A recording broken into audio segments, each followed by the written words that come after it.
What is up, everybody? Jason Tracey, Ruhr Consulting, Coffee and Grit Difference Maker Boot Camp. Super excited to coming off the Caerusnet breakfast in back in Caerusnet, back hitting our groups this week. And let's hit the ground running. Something I've heard so many times. It's one of my passion projects is when somebody comes up to me and says, "You know what, Jason, I'm just not good at remembering people's names." Well, bubble burster here.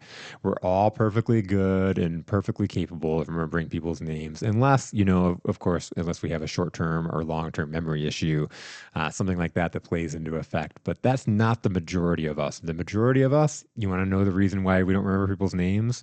Because we're worried about what we're going to say or what we're going to say next or how we're going to respond. And we're not listening to that minor detail, major detail of when somebody actually drops their name, right? Now, going all the way back, I love recommending books and things that you can read. And one of the biggest books, personal development books, one of the books that changed my life the most, the very first book I ever read on self development was How to Win Friends and Influence People by Dale Carnegie. And I believe it was either chapter number 3 or 4 that talks about remembering people's names. And it says something to the effect of, remembering someone's name is like honey to bees. It's like a sweet song to your ears. When you can remember somebody's name, it goes a really long ways. And I'm telling you what, throughout my career, it's really, really served me well. I read that in that book as I was getting into sales, and it really changed my career. It really helped me close sales.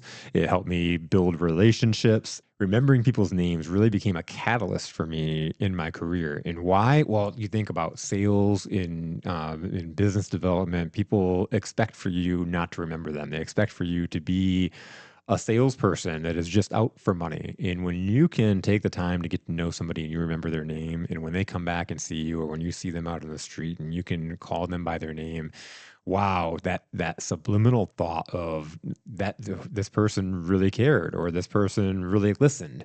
It is a tremendous, tremendous thing. And I'm telling you what, it gives you the upper hand. If you've ever seen Seinfeld episodes, one of my favorite episodes was the episode about having the upper hand.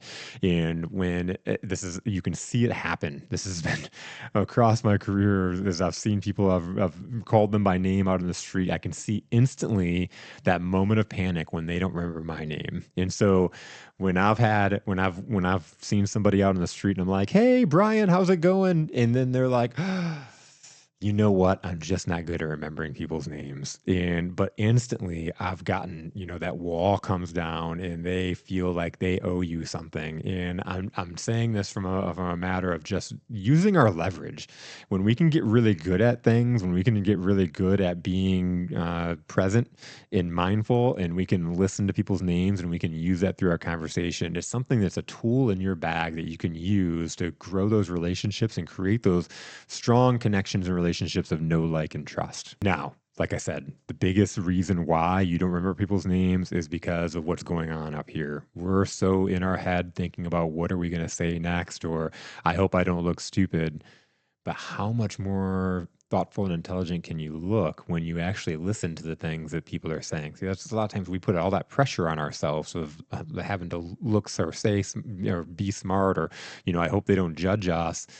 But the fact of the matter is, all we have to do is slow down and use what God gave us, the 2 ears and one mouth, and use that evenly distributed. Ask the questions, be curious, listen to the names, and use them. When you see somebody on the streets, greet them by name. When you see a customer walking in, greet them by name. I'm telling you what, it's gotten me out of some situations. Maybe, making mistakes as a young salesperson and having charges on accounts or things that have happened where something that I said I was going to do fell through. And when I see a person coming in and they're super angry and I'm like, "John, how's it going?" It automatically adds a different level to me because I'm not that slimy salesperson that just said it and forgot it, right? I just sold them and forgot them. No, it is that anchor to building that relationship. I'm telling you what, it's so huge. Make this a practice. When somebody says, "Hey," when somebody's saying their name, use it. "Thank you, Brian. Oh, Brian, super awesome meeting you." Let that anchor in and use it again before you leave. Anchor that name in All right, everybody, now that you know the rest of the story, like Paul Harvey would like to say, how are you going to use it, right?